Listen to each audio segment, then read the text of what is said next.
nearly every sport where you have a race against the clock, the variables for their athletes are kept to a minimum. So when I think of sports that race against the clock, like the luge in winter sport, or the 100-meter sprint, or anything like that, the track very rarely changes, or the weather conditions don't vary too much. So here you have a sport where you're racing against the clock, but then everything else is working against you as well. A downhill race poses a tricky proposition for those who choose to play. Downhill is the Formula One of cycling. You machine and pause against the clock. It's not like you constantly hear it ticking in your mind, but every little mistake, every pedal stroke, every route that you hit, every tree, rock, whatever it is, it all equates to that time at the end of the day. So then it just comes down to your mind. It takes a special mind to play the game. Only the quick-witted excel.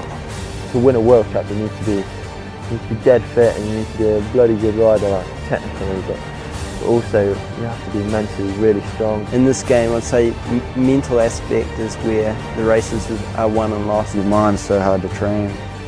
It's so hard to get your mind into that place. A group of riders traversing across the globe, fighting the clock, all in the vice of a collective addiction.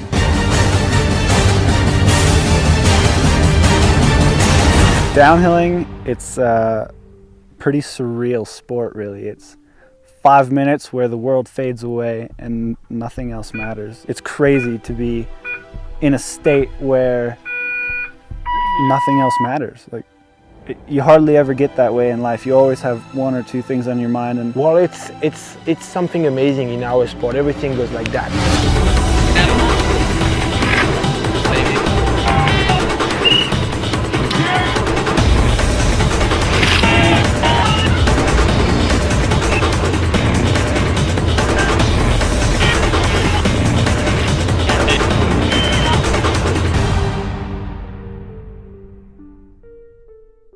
I was one of those kids at school that never knew what I wanted to do when I was older, and riding just kind of given me a massive focus and a massive direction. And a bicycle takes me back. It was freedom. It was the first chance you could be an independent person, it felt like.